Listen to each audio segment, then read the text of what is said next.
This is Spirit in Motion.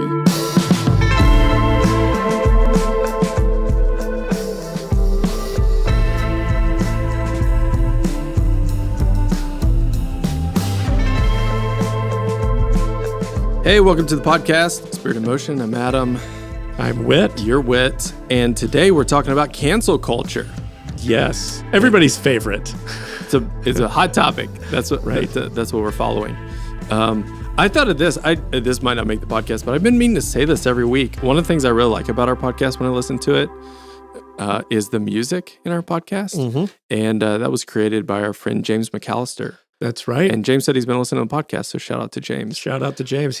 James is seriously one of the most incredibly talented. I used to fancy myself a musician, and I do have some musical ability. Truth be told, I won't cut out all the credit to myself, but I remember being around James years ago. He was in a band and just thinking like, this guy's on a whole other level of what he can do musically. And, that's what he's doing. So yeah, love him. Diana and I were driving back from Kansas City this weekend and we were listening to Taylor Swift's new album and James played on it and it was awesome to listen to. And so James, thanks for the awesome music. Yes. So we're talking about cancel culture. I think the best way to get into this is just you've been talking about it a lot just in conversation. So let's just talk a little bit about kind of what you're seeing or what people are bringing up to you. You know, a lot of times we start these by just talking about what people are asking you as a pastor. I don't think any of us have to look too far to find cancel culture. It's out there. I mean, it's talked about. Politicians talk about it. It's out there. And I've yet to run into anybody who really loves it. Nobody's like, oh, I love the cancel culture. It's so good. But on the other hand, we're living in an age, I think maybe always have. I don't know. It's certainly heightened. Maybe social media exacerbates it, but we're living in this age of moral outrage. Yeah. Over lots of things. And this comes from different political spectrums. It comes from different sides, different beliefs. This sort of boycott, cancel, want nothing to do with, kind of moral outrage thing. And in some cases, I mean, there's things to be upset about. Especially with individuals who Right. have done terrible things. Right. Yeah. Right. So we've seen that, I think, the Me Too movement and all of these. I mean, there's this opening the door, maybe opening our eyes. Well, I mean, it's the whole idea of woke, right? Which has also become a bit of a pejorative term, right? Yes. Depending on who you are, right? So, and where you are at in the world. Shout out to my mom, whom I love. Okay. She has no idea what the word woke means. Okay. And so, Mom, this is what woke is. Yes. Yeah, what is it? Gosh, far be it from me to define woke, but I think it's the idea of being sort of enlightened to what's really going on socially. Yeah. Right? And I think it's woke and cancel culture and even this other word, deconstruction, that we've been talking about lately. They're all sort of kind of in this. They're all ingredients in the same soup. It's this idea of going, hey, the things that I've always believed aren't necessarily what I believe anymore. Or it's this idea that the way that some structure or even person appeared, the way they represented themselves, aren't what they, claim to be or purported to be. They therefore need to be canceled. Yeah. So I think cancel culture is the response to this awakening, this, oh, wow, this guy over here is a real dirtbag, or, this system of belief is hurting people, and we've been endorsing it, or it's always accepting it. At least. Accepting it, or even statues and holidays. Yeah. Right. Like Christopher Columbus is one of these. Why are we celebrating? Christopher Columbus. Look at what he did, or whatever, and all of this. Yeah. So there's this awakening, and then this canceling that kind of follows this. We're not going to be for that anymore. That's right. Or even worse than that, which is, we need to destroy that. Like, we need to burn that. I even think some of the stuff that's happened with, Colin Kaepernick, the kneeling during the national anthem, it all is sort of attached to this same, like there's this dark underbelly of things that are happening, and we need to be enlightened to it or awakened to it. Yeah. And then there's a response to all of that, right? Yeah. We're going to cancel some things. So obviously, this plays a huge part in just religion. Yeah. because there's as you're growing up, there's an acceptance of ideas, ideals, theology, Right. and then when you get older, for a lot of us, Yes. something happens. So yeah, that's a great way to think about it. So like one of the things that I'm hearing a lot about lately, and I don't even know, I'm not terribly connected on social media or whatever, and so maybe I think this is something that's going on. I'm hearing a lot about like the purity culture, and what like damage it did. I wasn't part of the purity culture. What Okay, what so is like it? I think what they're referring to when we're talking about purity culture is like in the 80s and 90s, probably even more so. You know, it's the save yourself for marriage. It's the idea that if you will be pure, you know, you and your spouse or your fiance save yourselves for marriage, and then if you know you don't have sex until you're married, well then your sex life will be awesome when you are married. And then you know people do that, and then they're like, wait a minute, this didn't work. Or it could also be the idea that, you know, and this still happens, unfortunately, but I've heard of it more so maybe, you know, years ago, which was like women need to dress modestly in order to keep men from lusting. It's their responsibility. It's their responsibility, right? Yeah. So then what you're hearing is this sort of deconstruction or awakening from all of that, which is, oh, wow, that was unhelpful, or that was maybe even not biblical, or this is the damage that it did to me. And so then we then turn and sort of cancel that without, you know, depending on how bad it was or how harmful we think it was, maybe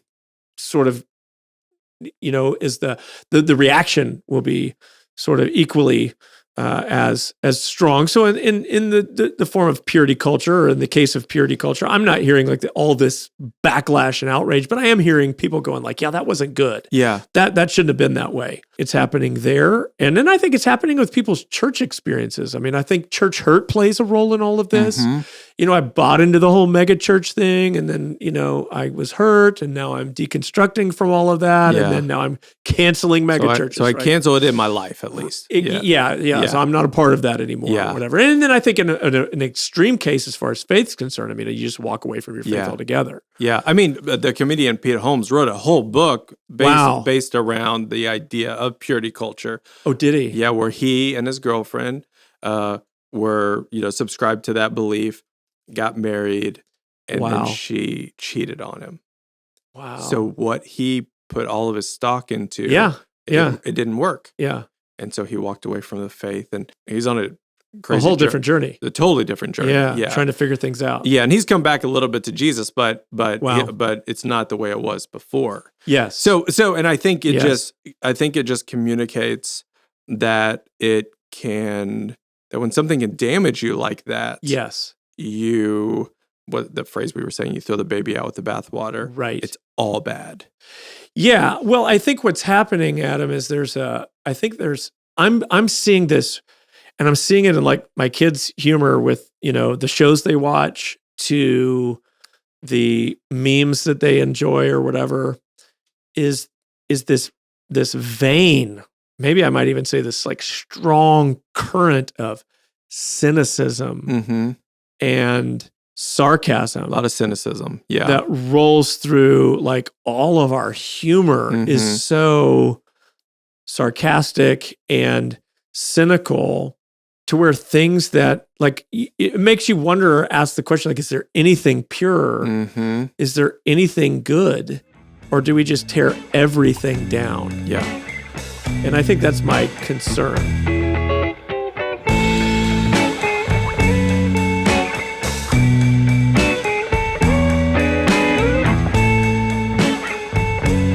Yeah, so in my own story, in my own life, I grew up in what's called the Word of Faith movement, where there's a lot of highlighting of the work of the Holy Spirit.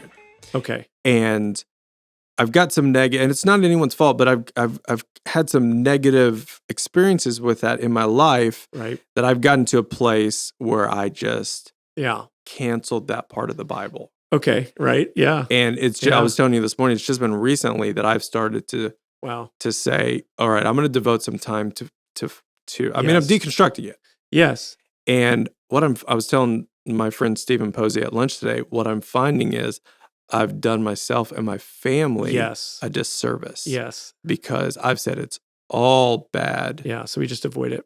But instead of like leaning in. Mm. That's as damaging or that's dangerous. I think it's human nature to kind of swing from one extreme to the other. Yeah. Right? Ditches. And especially, ditches. Yeah, that's what we do. We move from one extreme to the other. It's like, and I think pain motivates a lot of that. I think cynicism or nobody likes to be fooled. Nobody likes to find out that it's uncomfortable to go, man, what I've always believed, I don't know if I quite believe that anymore. And that's really hard.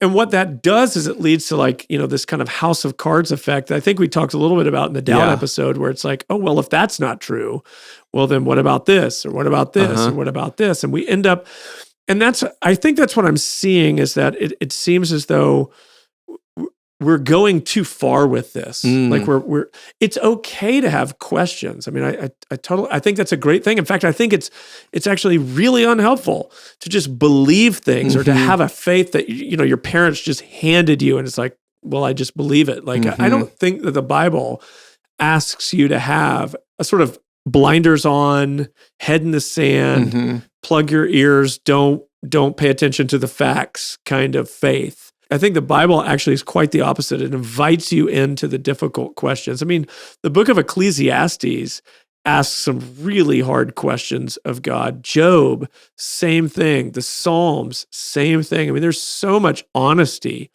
in those books and challenge in those books, and even mystery still in those writings. For people of faith today, that's like, wow. I mean, what an honest, unflinching look. Same with the disciples. When you read their failures and their imperfections and their denials of, like in Peter's case, the denial of Christ. Wow. I mean, like they're not painting a perfect picture to go, everything's okay. Yeah. Let's just act like it all went really well when it didn't. Acts chapter 5, you get like the story of Ananias and Sapphira dropping dead for lying, and it's like, whoa, it doesn't paint this rosy picture of the early church, but it shows both the good and the bad of it. So I think the faith that we're invited to is a faith of asking real questions and getting real answers. So I don't think that's a bad thing. Yeah. So this is a really good example. We've talked a lot about our mutual friend, Isaac Whitty. Isaac listens to the podcast. So hello, Isaac. Hope everything's going well in Minnesota. Is he back in Minnesota? Just for the summer. He's. I thought he was in Atlanta. We talk about him so much, we should probably just have him on the podcast.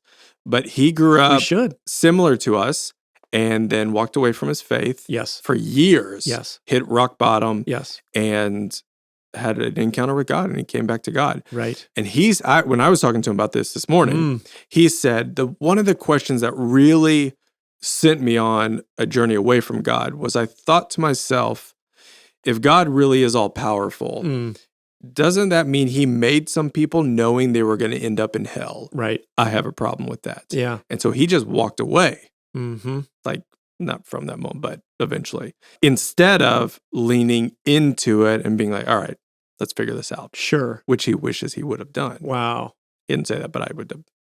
I'm speaking for you, Isaac. Hope that's okay. Right? But that's what's happening. Sure. Like, yeah, right? Or is that what you're seeing? I think that's part of it. I think as we're maybe more aware today of the evils of society and what really horrible things are really going on. I mean, how much of that is put on the news? How much of that shows up on social media? How much of that, the darkness in our world is dramatized in stories that we watch? I mean, I myself love murder mysteries or serial killer stories or whatever. I find it fascinating.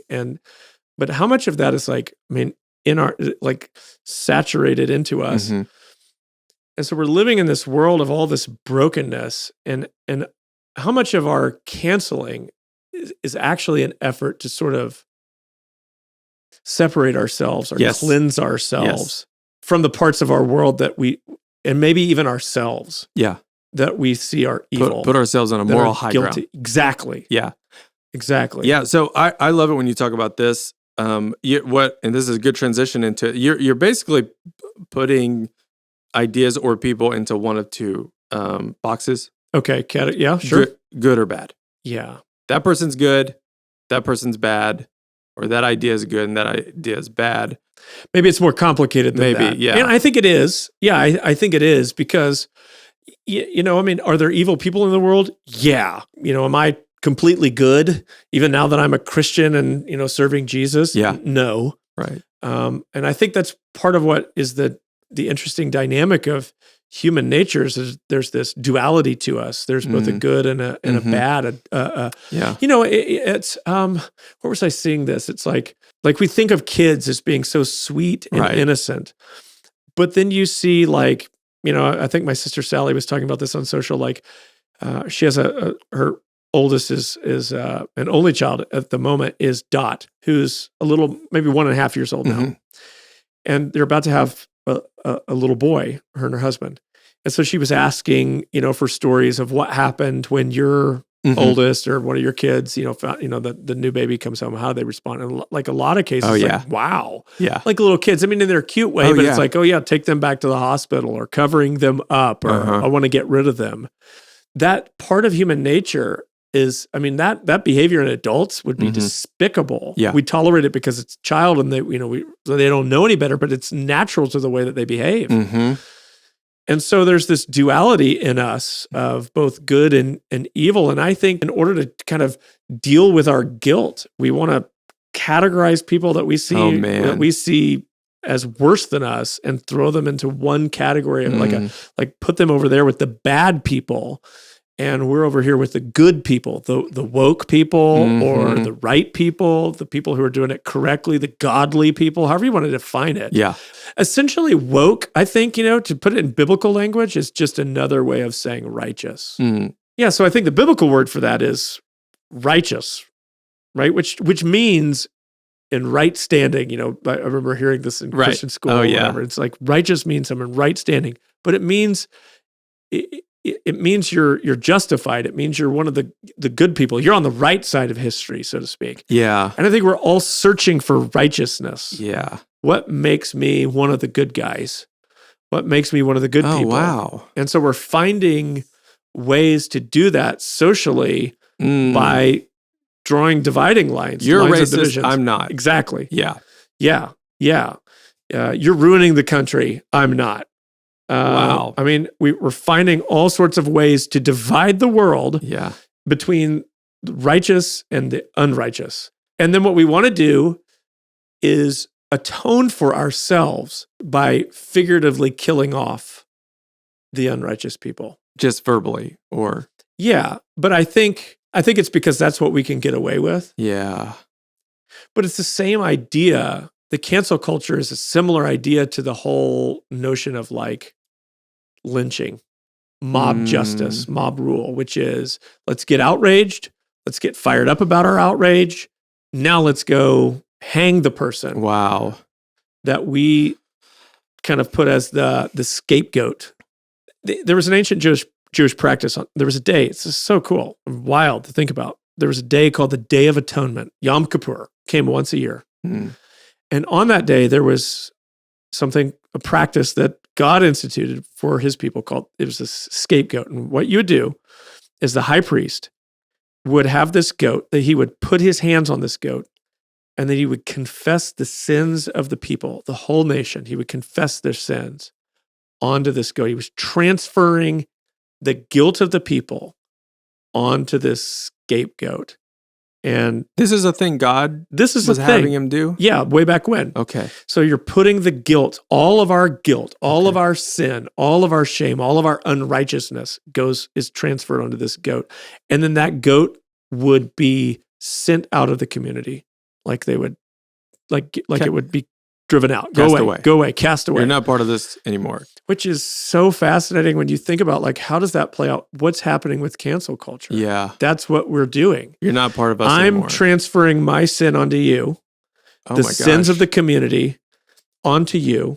So if we look at let's talk about racism, what's happening is we're going, okay, do we see that there's a racist past with America? Yes. Now, let's find anybody and everybody that we can say is the scapegoat. Let's transfer the sins of our country, our nation onto them, and then cancel them and send them out of the community. Send them out. Yeah. It's an atonement ritual. Yeah. It's a way of cleansing ourselves so that we can be righteous, be justified. Feel righteous. Exactly. Yeah. So obviously big in the church world because there are so many big church leaders who have been found out to be living a double life. Right. Yeah. And so it's easy to see that and then say, church is bad. I cancel church Oh, wow. in my life. Yeah. So whether it's bad theology, bad leadership, church hurt, bad, people hurting you or hurting others, and there being a real duplicity in their leadership or whatever. And many of them are factual. It's not. Oh, yeah. These are not like hypothetical scenarios. It's real. Yeah. And I think what is a struggle, and I get it. I mean, Blaine Bartell was my youth pastor growing up and was living like a double life. For 20 years. Yeah. Crazy sex addiction story. Yeah. Amazing story of what's happened in his life. And it's been really cool in the last, 5+ years or so. Blaine and I have really reconnected, and what God's done in his life and what God's done in my life are both amazing. But when I, look at his story and you go, look at like, while all this ministry was taking place, there was also this secret life of massage parlors and, hidden rendezvous with, women that weren't his wife, and traveling and speaking and meeting up with women. And just like, it's all in this book. It's amazing, but and you go, so was that ministry real? Like, did God do anything through there? And I think one of the helpful things when we talk about this is to recognize that God is always working through imperfect people, always.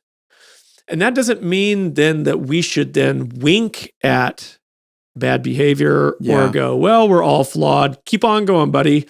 I think there should be, I think the church ought to be the first place where we go, hey, let's deal with this. There should be consequences. There should be consequences. Yes, absolutely. Yes. And response and we should care for victims and all of this. Yes. So make no mistake, I'm not saying that that's not the case. But what I am saying is that we should also though realize that even the victims are flawed.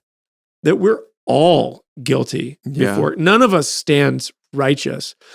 So when we try to run around and kind of parse out and go, these are the good people and these are the bad people, we become the self-righteous hypocrites. And I guess what I would say, and even to our secular culture, is like, it's like, who gets to decide where the line is of who should and should not be canceled? Yeah. Who's determining where that is? Because I'm puzzled. Like, we don't want to talk about God publicly. We don't want to give God any credit for any morality, but then we want to be outraged at things that we just deem are evil. Like, we get to make that up? Yeah. Who decides this? Yeah, I think it can be hard to figure out, okay, what do I do with ministry or good things that, people have done and reconciling that with their behavior? Someone can decide, someone chooses who is good and who is bad. I just thought it was an interesting way that you said that. Who's deciding who has the moral high ground? Yeah. I mean, there's someone. Right. What are you saying, God? Yeah. Yeah.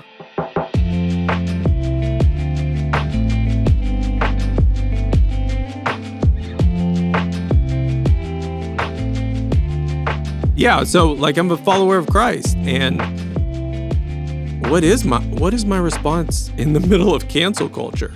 I think one, maybe what we can learn, and I think this is a great way to approach life, is even with the people and the critics and the people that you disagree with the most. Yeah. Is there any truth in what they're saying? Because keep this in mind, all truth is God's truth, wherever you find it.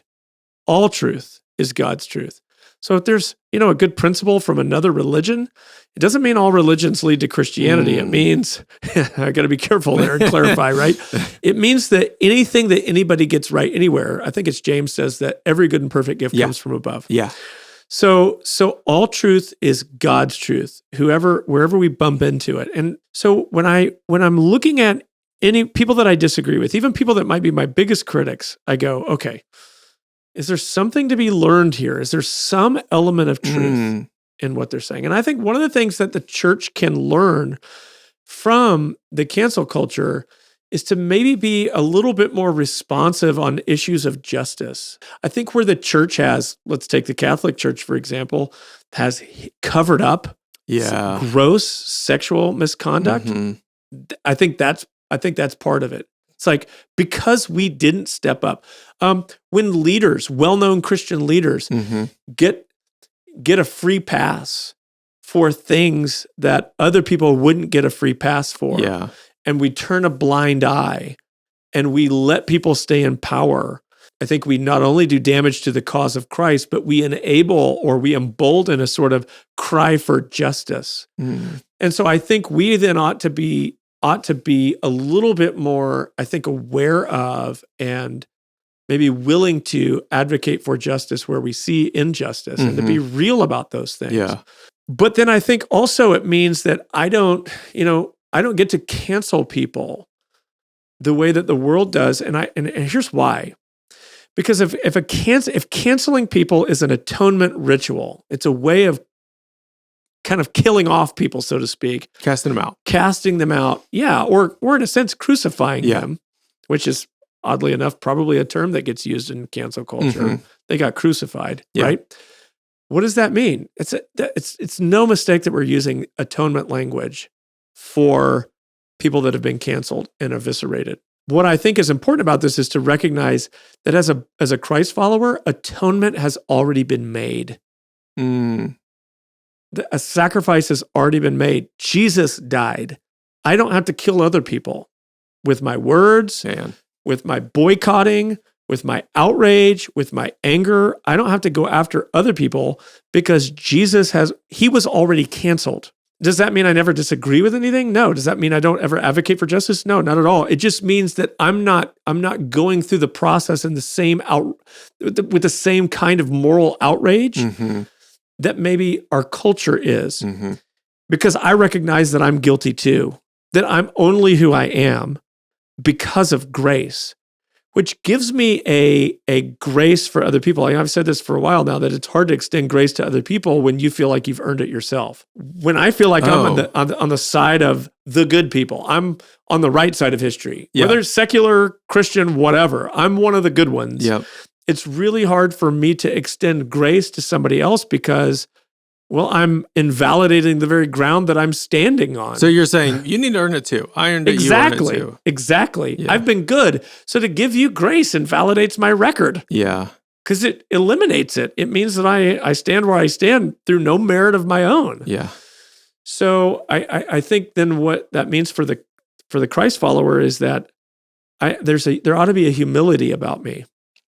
And maybe a patience and a long suffering and a listening ear. Yeah. Even to go, I disagree, to say to somebody, I disagree with you, but to do that in a sort of, I'm not outraged, I'm not angry, I'm not all bitter and judgmental against you. I just am like, yeah, I disagree with that. And I think we can speak truth even in that from that place too, in ways that call into account our culture and call out the hypocrisy without kind of standing on our moral platform. I think that can be done from a position of grace. We were likening the term deconstruction, I guess just deconstructing our faith to kind of like a house. Like it's easy to tear things down. Yes. The hard part is. Yeah. And I think we're doing that a lot today. That's what I think is happening is we're deconstructing things. And the idea of deconstruction is really kind of getting inside of traditional structures, whether those are systems of belief like Christianity or authority structures, like you could talk about government or politicians or whatever, kind of getting inside of these systems of thought, traditional systems of thought, and then deconstructing them, taking them apart to where they don't hold the same level of value or importance. You see through them. Yeah. So this is, when we're talking about, cynical, the river of cynicism that's running through, culture.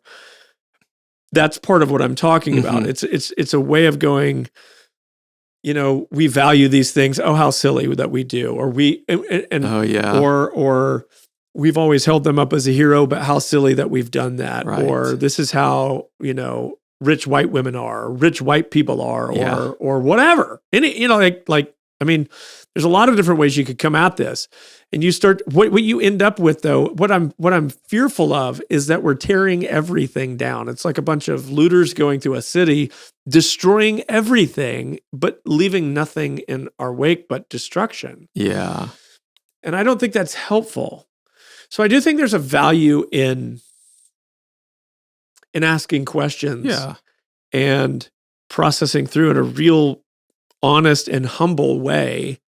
Evaluating, why do I believe this? I don't think that's a bad thing, but I think to just engage in more cynicism, to just keep perpetuating a cynical posture, I think is unhelpful. I just go, what are we adding to the conversation? So we get it.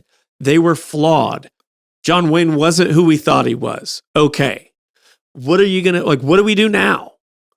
And the problem with it is that there's no answers. We're not building on anything. Yeah. We're just tearing the past down. Yeah. And I think, in my own life, this has been something that I've had to come to grips with, because as I've followed my dad in ministry and worked for him for so many years, it's only natural that the younger generation sees the flaws in the older generation. Yeah. So just for clarity, for anyone who's listening to this for the first time, your dad founded our church over 30 years ago, and then you took it over 4 years ago. 4 years ago. Yeah. And so, you see flaws. And I think the struggle is, how do I acknowledge the flaw without tearing the man down? Oh yeah. Without, in a sense, canceling the past. The whole thing. Or prosecuting it. Yeah. In a way it's like, that was bad and whatever, blah, blah, blah.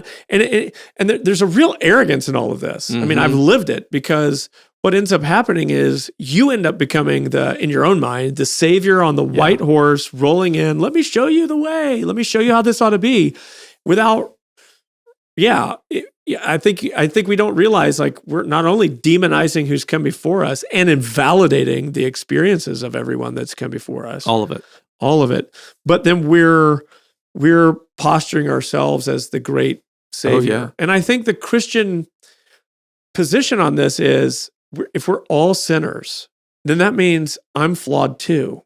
And it might be years before my really major big flaws show up. Yeah.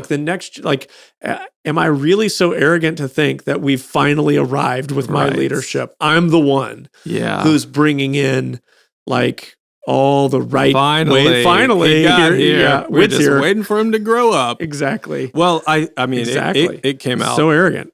It came out in my family because I asked my mom.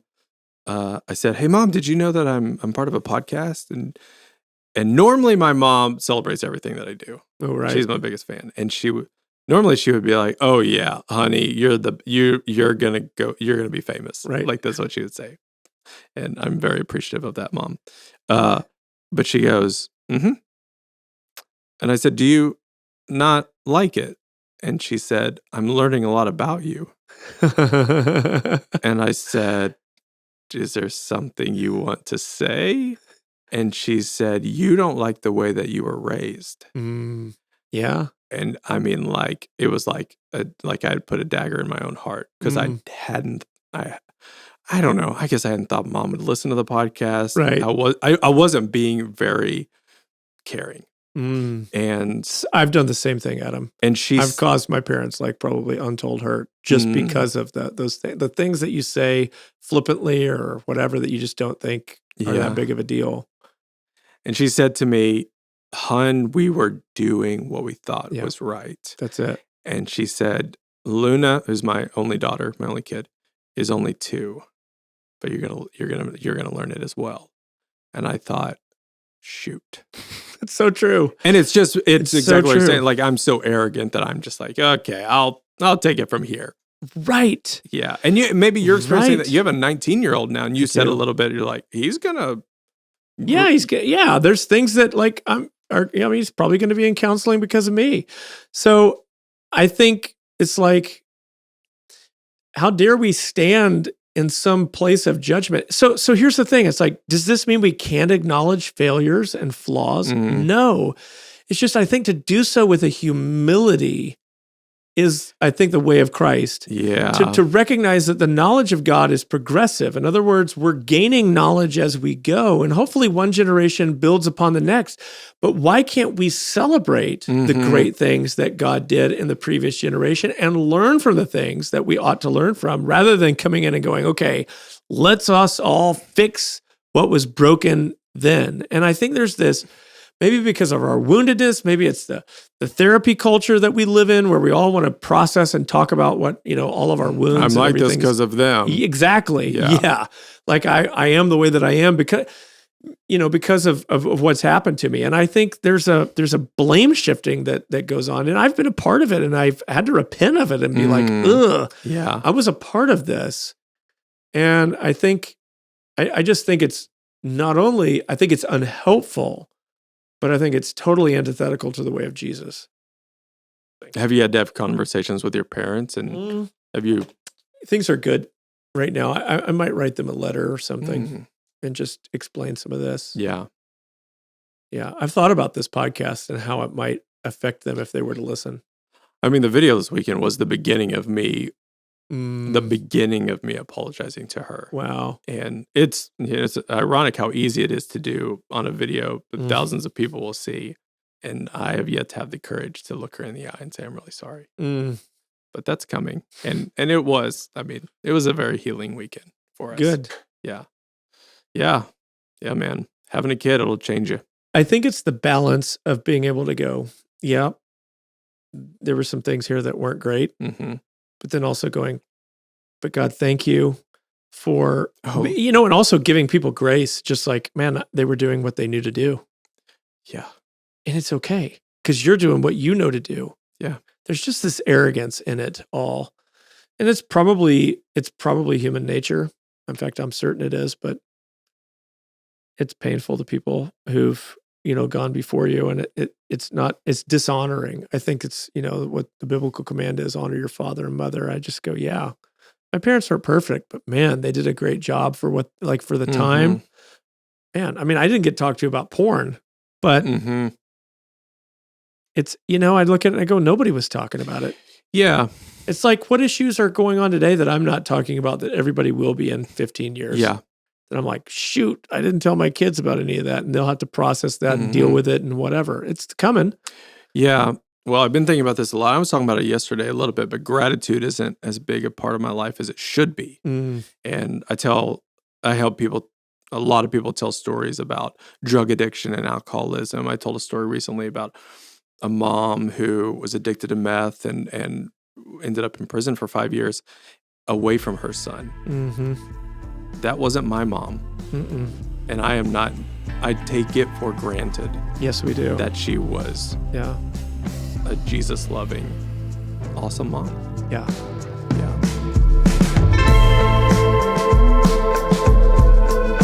Hey, thanks for listening to this episode of our podcast. Spirit in Motion is a podcast from Church on the Move in Tulsa, Oklahoma. For more information, you can go to churchonthemove.com. We'll see you next time.